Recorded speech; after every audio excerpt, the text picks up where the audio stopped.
And it's another Fans podcast. With me today, as usual, are the Ragones. How are you, Lewis? Doing good, Mike. Thanks for asking. Appreciate that. Chris? Doing good. It's officially April. It's draft month. The guys are reporting to their they're not mandatory camps, but April 7th, which is in a few days here. So Tuesday. Yep. Exciting times. It's going to start to ramp up here. Yep. All the OTAs are voluntary if people are not aware. They're not required, I believe, until minicamp. Mm-hmm. But the guys who are trying to better themselves, Mike, will be there. They will be there. Yeah. I mean, look, you're trying to make a football team. Yep. So it's to their advantage to be there. But if they're still recovering from injury or have other reasons not to be there, that's acceptable. Yeah, I know a lot of the vets have their own guys that they work with in different cities and stuff, but with our team being a bunch of young guys, hopefully majority of them are there and they're starting to form that bond with each other and with the new coaching staff. Well, this early on, they're not really doing much other than working out and just assessing their overall health. Mm-hmm. Then later in April, they start the voluntary minicamp, and then they do a bunch of OTAs, and then it gets real. Mm-hmm. So, they don't start actually playing football until much later. Yeah, it's interesting, too, that the voluntary minicamp starts on the 21st through the 23rd, which is, I believe, the same week as the draft. So Yeah, that's new. Yep. Usually it's after the draft. Yeah, that's what I thought I remembered. Yeah, they start 10 days before everybody else, the teams with the new coaches. So there's 10 teams starting early, and it kind of has the schedule maybe a little bit earlier than it would be, if that makes sense. Yeah. Anyway, go ahead. No. I was going to say you'd love to see Tutu and Malik, the new guys here, and kind of getting familiar with everything. That's what you're hoping for, is that these guys come in and they're, the guys that are new to the team, get familiar with their teammates, with their coaches. I mean, obviously we got a whole new coaching staff basically, so everybody has to get comfortable with these guys. But, the new guys, I mean, it's a lot for them, they're coming in, the whole atmosphere, the whole, facility, everything is going to be completely different for them. So, you got to hope that, especially our quarterback, you got to hope that he's here, Yeah. I'm pretty sure he'll be here. I don't think that's going to be an issue. Yep. He would be a guy that would be here, right? Because he's trying to establish himself as a leader. So he's going to be here. Yeah, and he's been training with his personal quarterback coach, I believe, in Central or Northern Florida. So he's been in Florida pretty much all offseason, I guess, since he's been signed. So, yeah, I would expect him to be there. Yeah. Yep. The other thing is, eventually they're going to have to learn a new system. Yeah. Oh, absolutely, right? Yeah. So that's more reason to be here. Now, they're not going to do that this week, obviously, but as time goes on, they're going to start installing the system, for the players, and they really need to be there for that. Yep, on both sides of the ball, too. I mean, the offense for the guys who were here last year, with Slowick coming back, it's going to be similar, but I'm sure he's going to have his own tweaks on how McDaniel ran the offense. So, yeah. Yeah, you guys get a chance. Just take a look at the names on the defensive side of the football that are on the roster right now. you guys are going to be like, holy cow. Boy, on the offensive side, just look at the comparison, even with the guys that, like Tutu Atwell, I mean, we're all familiar with him. We know where, he came from the Rams, and he's a burner, on fly patterns and stuff like that. And Dulcich, they re-signed. And there's a lot of familiar names on that side of the football. Yeah, Malik Washington. I mean, Jalen Tolbert, who we got from the Cowboys. Right, Tolbert. There's a lot of familiar names, But then you look you look on the defensive side, and you're going to be like, wow, I don't even know 75% of these names: Zane Anderson, Alex Austin, Darrell Baker Jr. I mean, Miles Battle. I mean, Robert Beal Jr. I mean, there's a ton of guys on that side of the football that I'm like, wow. I mean, there's. Well, it's going to be quite you don't interesting. Really have to get to know them because half of them aren't going to make the team. So. Well, a lot of them are, though. That's the thing. I mean, you got to fill your roster. And I mean, that's the thing. I mean, unless they have like a crazy, crazy draft, I mean, some of these guys are going to be part of your 2026 definitely. Miami Dolphins. And, hopefully for good reason they're there, Uh-huh. They're there to eat up a salary, a salary cap spot, Yeah. And fill the roster. That's it. If they show something great. Yeah. Much like Sealer did years ago, he was a guy who really wasn't supposed to be anything, and he turned into something, and that's what you're looking for. Yep, exactly. We got 2 punters that I've never heard of, Seth Vernon and Bradley Pinion.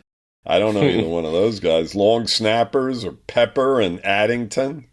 I mean, a lot of changes here, guys. So it's going to be interesting. It is going to be a fun off season without a doubt, as Chris mentioned earlier. But anyway, go ahead. What do we got? Speaking of the off season, obviously we have these continuous interviews, which is a little unusual. Both Sully and the coach, they talk a little more than the previous regime did. Mm-hmm. Chris, you had listened to the press conferences, and what are your thoughts? Well, they kind of repeated the same stuff. They added a little bit more in depth as far as they asked them about Achane, both of the guys, and they both said that they expect him to be here. They want him to be a part of the team going forward. So that was good to hear. I mean, not to say that. Let me ask you a question. What would you say if you wanted to trade him? Yeah, I mean, that's true. I'd probably say the same thing. I want him to be here. We expect him to be a big part of our team going forward and stuff. And I'm not saying they are, but I'm saying, you can't really take what they say at face value right now. Yeah, and then it was interesting too because they asked Sully that question again, like, what did you see in Hafley? And he said, there's been a misinterpretation. People think that me and him were like really good friends, and within the last 2 years since Hafley came to Green Bay, we had a good working relationship, but I can't say like I've ever been to his house or like they weren't like. Basically, he was saying that he hired Hafley because he feels like he is the best man for the job and that they do have a really good working professional relationship. And while he was getting interviewed, Hafley happened to be walking by and he came up on the set and, I saw that. Started messing around with him a little bit. But there was a clip that I wanted to play about they asked Hafley, how do you establish the culture and some of the things that, you want to establish as a first-time head coach. I'm going to play it right now. I think you set a standard and you talk to the players about what the expectation is, and you hold them to it.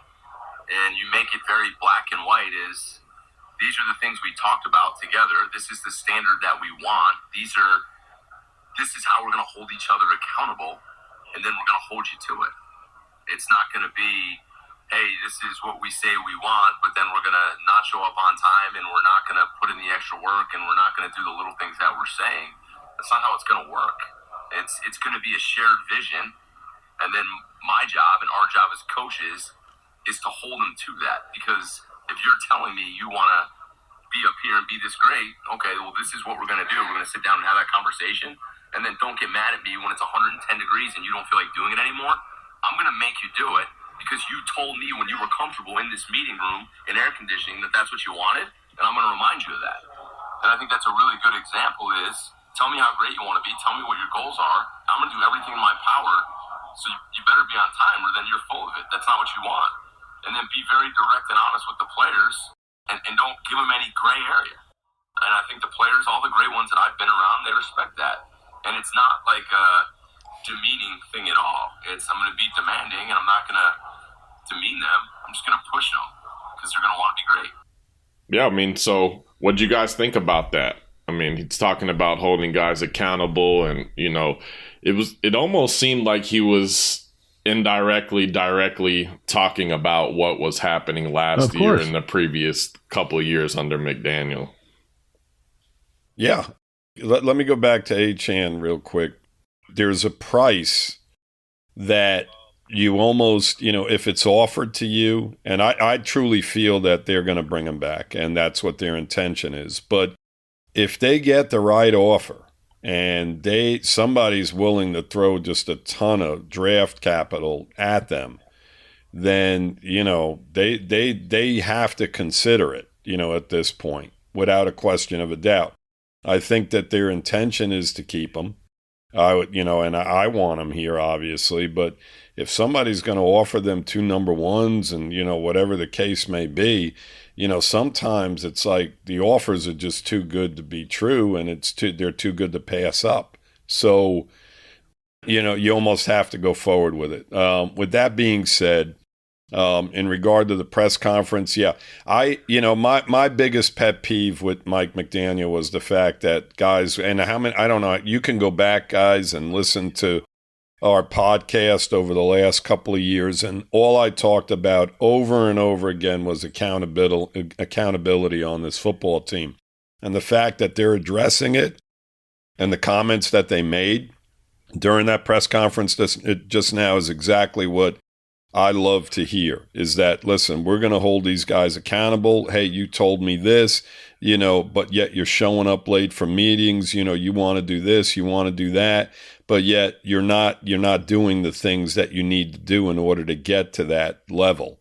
And I love it. I love the fact that they are talking about accountability over and over and over again, because during the Mike McDaniel regime, no, I didn't see it whatsoever. Never did. And, you know, that can go up to Grier and his decision making. I mean, we all felt that, yeah, I mean, did these guys maybe deserve, you know, extensions? I'm not so sure, you know, the decisions that they made, you know, with all the problems that Tyreek had and stuff. I mean, you know, maybe it was time to trade him or move on from him, you know, with all the issues that he caused. And if he was showing up late for meetings, that's accountability right there. When you're throwing money at guys that are a problem, and Ramsey too, I mean, it's come out quite a bit in regard to the issues that he caused, you know, in regard to not wanting to do what the coaches were telling him to do, but then you throw money at him. I mean, you know, what kind of logic is that? You know, if you have those type of guys, you move on from them because they set the example. These are your veterans. So, yeah, you know, accountability to me was the biggest problem with both Grier and McDaniel. It's a catch-22, though, because they're the best players on your team. So they definitely deserve to go. That's not the issue. The issue is, as a coach, there's pressure on you to win. So you have to decide, is it worth putting up with this nonsense to maybe win? Or do I need to correct the locker room?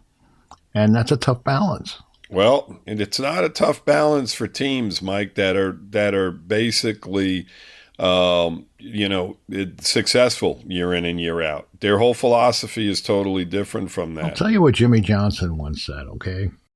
He basically said, I don't treat everybody the same. If this guy falls asleep in a meeting, I'm going to cut him on Tuesday.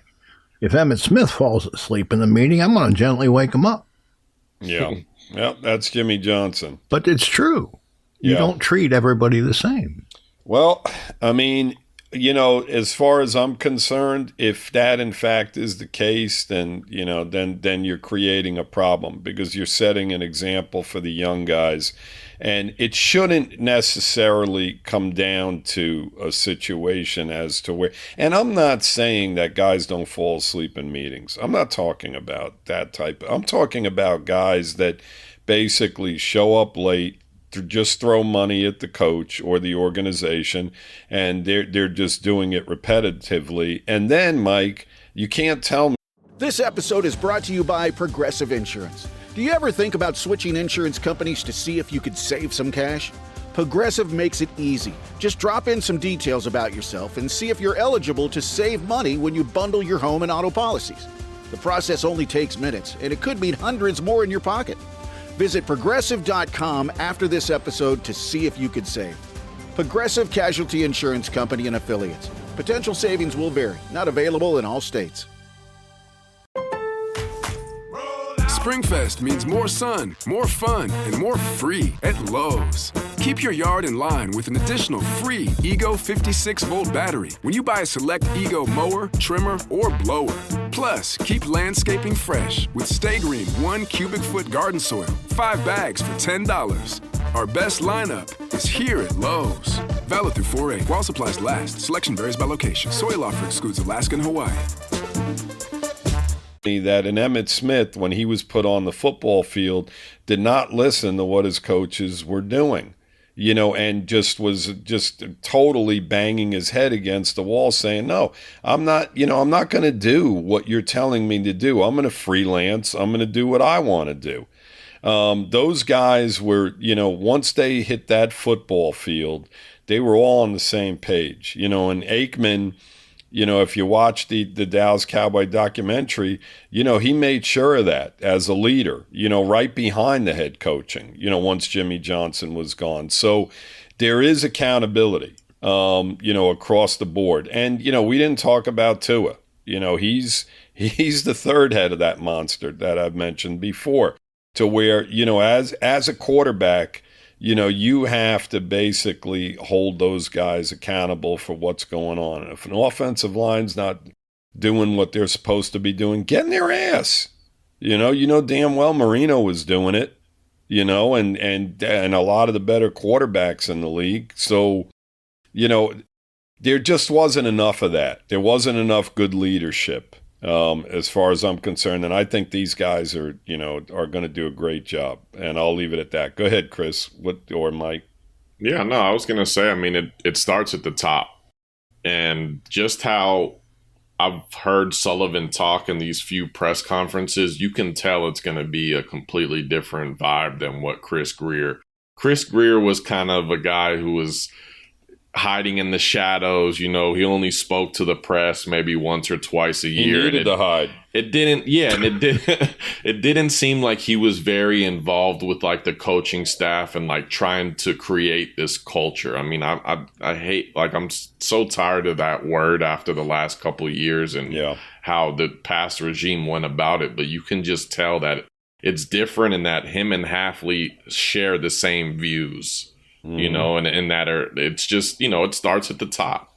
And I'm happy that we cleaned house and, these guys are saying all the right things. So, the draft's coming up, off-season program's coming up. So we're going to start to see if these guys can walk the walk after talking the talk all off-season. But everything I've heard from the two guys has been music to my ears compared to what has gone on the last couple of years, and Sully talked about the Waddle trade.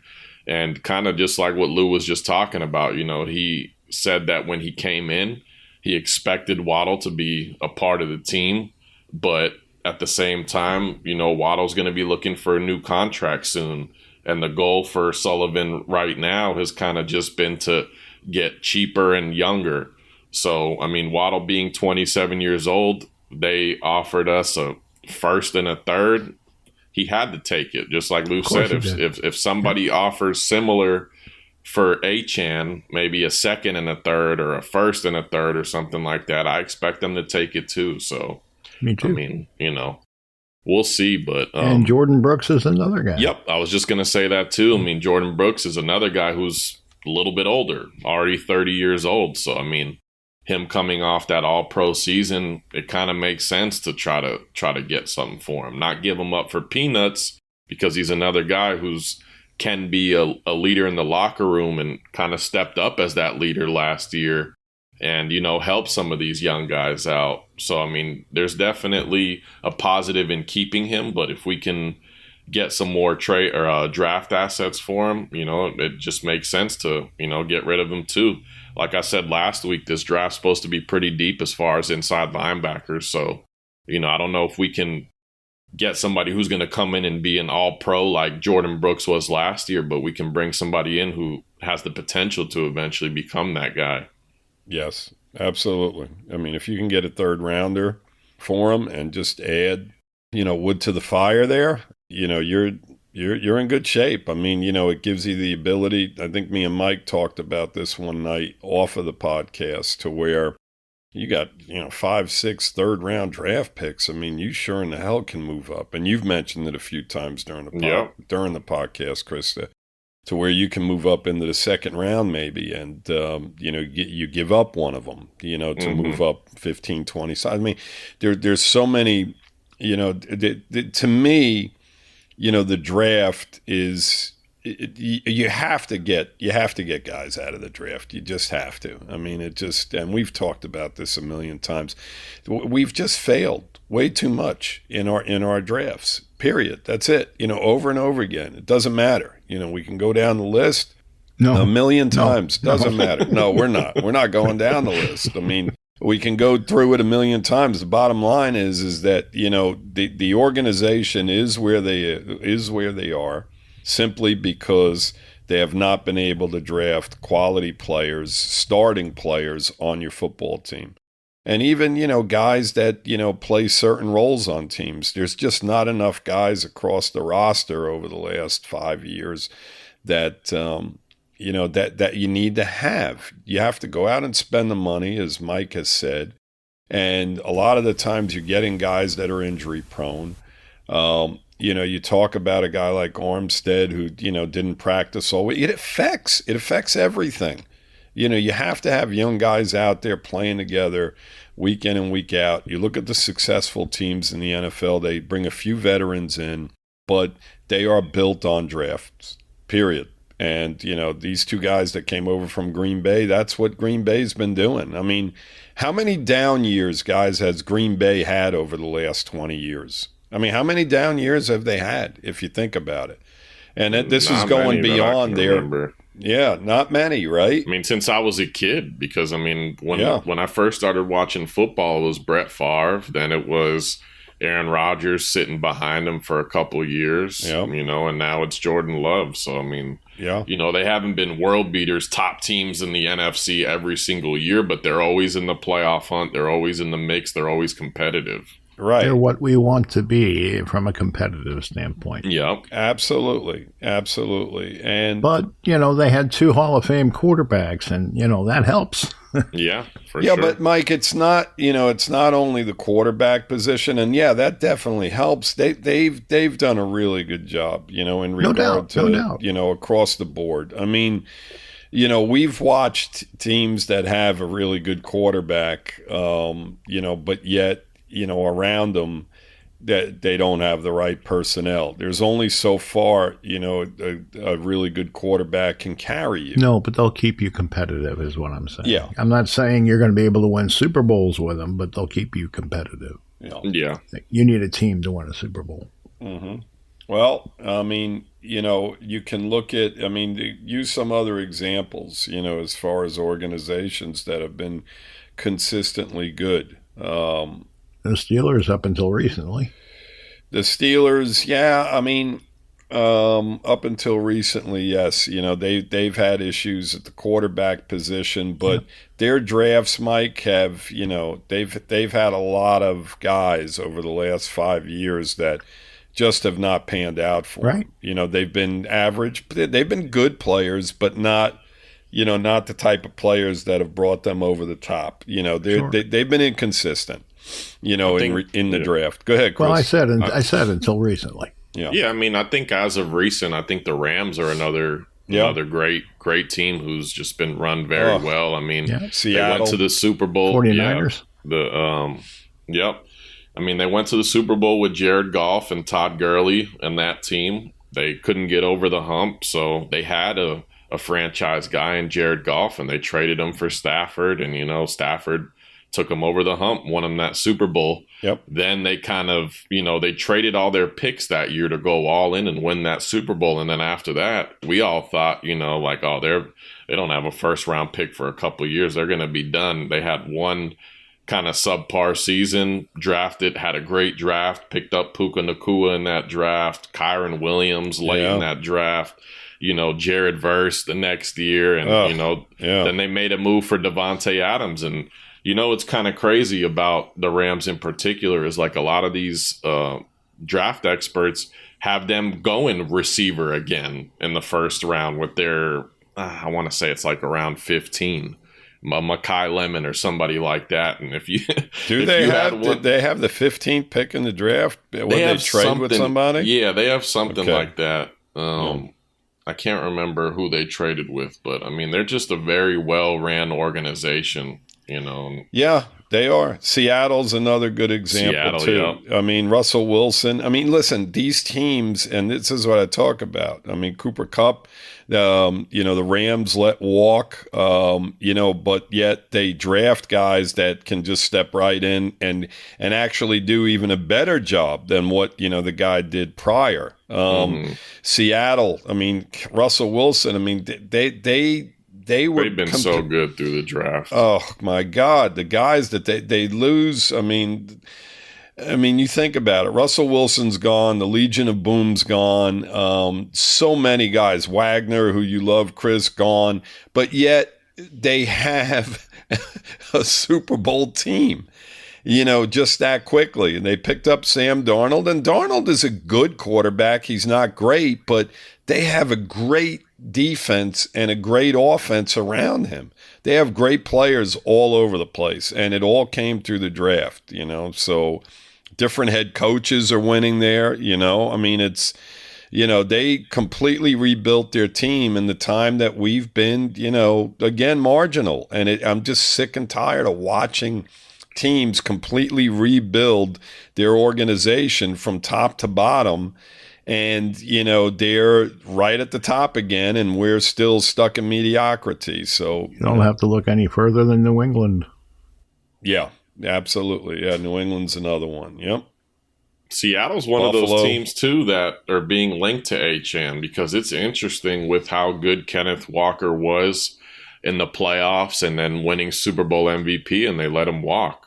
Yeah. Their second string running back, which is kind of like really their 1B. I wouldn't even say he's their second string. Charbonnet is coming off a torn ACL towards the end of the year. So that may be a team that maybe they offer us the 32nd pick for HN and maybe a 4th or something like that. So that's going to be something to keep an eye on for sure. Yeah. That's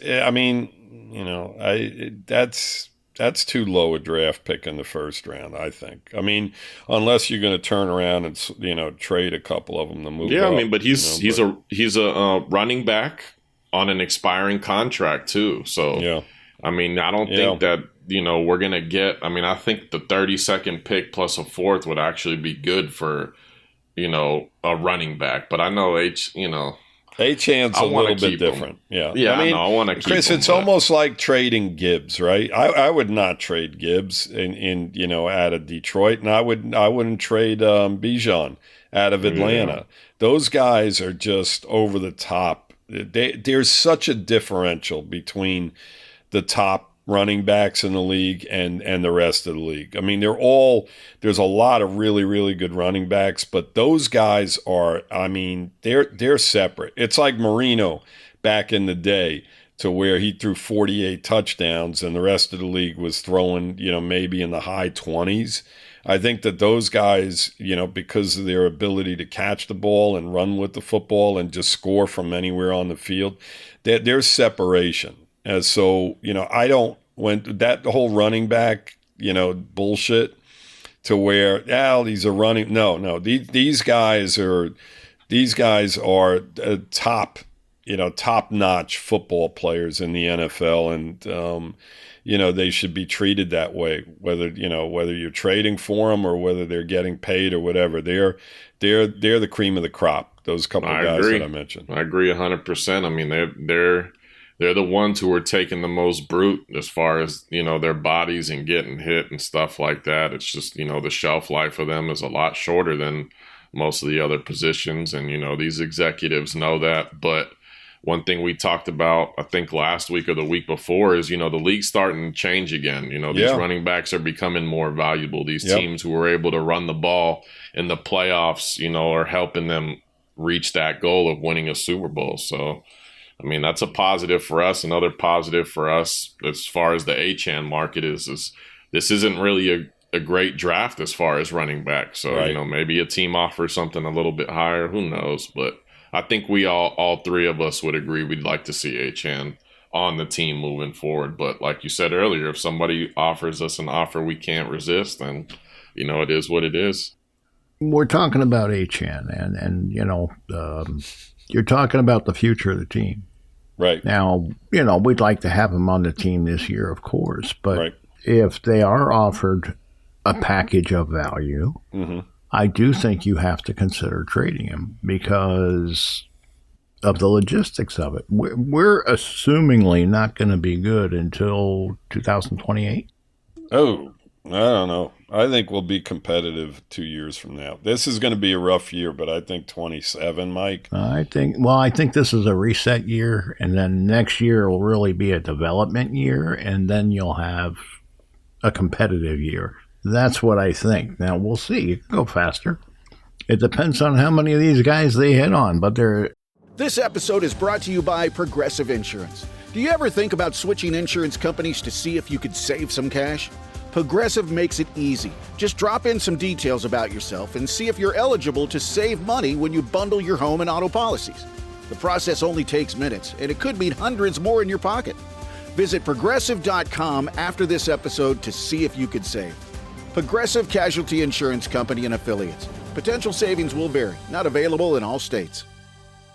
They're a team of Jags right now. Yeah, and not only that, it's Malik Willis. If Malik Willis shows a lot of promise this year, despite the lack of talent that's going to be around him or whatever's around him right now, then you don't need to take a quarterback in next year's draft. You can take that top receiver or that top left tackle, and then you have $100 million to spend in free agency. You can go from being, a mediocre team, just like you mentioned earlier, Mike, the Patriots, to a competitive team in, 1 or 2 off seasons. So and also maybe a reason to trade Achane because you won't have that financial commitment to him going forward. Right. Yeah, and he's going into his 4th year now. So, I mean, it's like I said, with the running backs, it's very tricky, especially guys like Achane. I mean, I know Achane has great hands, but a guy who's a little bit smaller who relies on speed, once he loses that half a step, I mean, we saw it with Tyreek, the guys who rely on speed, once they lose that half a step, it kind of... It's tougher. Yeah, it is. Yeah, but Tyreek's in his 30s, Chris. Achane's 26. No, I know, but like I said, he also plays receiver compared to running back. We see guys that are running back at the top of their game, have 3 or 4 good seasons, and then, they just kind of start to tail off. So let's hope that's not the case. But. Here's my thought on Achane, okay, up until this point. I have not seen a season or a stretch of games to where, he's just constantly, getting the football and basically, just taking a pounding game in and game out. I mean, to me, it's almost like, my God, what was this, his 3rd season or his 4th this past year? His 3rd season. He'll be going into his 4th. I mean, it's almost like a blur, isn't it, with him? It's like he's on the field, but yet you don't feel like he's on the field enough. You know what I mean? You look at it and you're like, yeah, this guy isn't getting the ball like a Derrick Henry or a guy like that that's just constantly getting beat up in the middle of the field. So, I mean, I think that, in every case it's a little bit different. And I feel with him, and I honestly feel that they're going to kind of baby him along this year if, in fact, they keep him. And they do sign him to a contract. I think you're going to see a lot of the other 2 guys spelling him quite a bit to where, yeah, he's on the field, but yet the next series he's off the field, and just getting him to a point to where we're going to get him through this season until we feel that we can be competitive. And that could be 2 years from now. I mean, 3 years, Mike, it could be the case. But I've watched a lot of teams over a 2-year period. 1 year, they're like, they're getting there.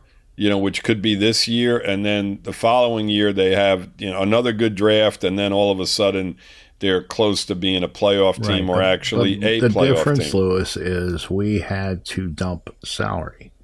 Yeah. And that's really what this year is. We're going to have a dead cap somewhere around $180 million of a $300 million salary cap. So we're really not building this year from a talent aspect through free agency. We're only able to do it through the draft, which is what we want. Yeah, I mean, but I think that puts them behind a little bit, and that's my thinking. Yeah, I mean, we'll see. We'll see. I mean, all it takes is one or two guys, one or two decent signs, difference makers. Yeah, I mean, and that's it. In free agency, I mean, Chris mentioned. The Rams, okay, they picked up Devontae Adams. Some of these veteran guys, too, much like we've done, they don't come at a big price, once teams are willing to get rid of them and salary, so to speak.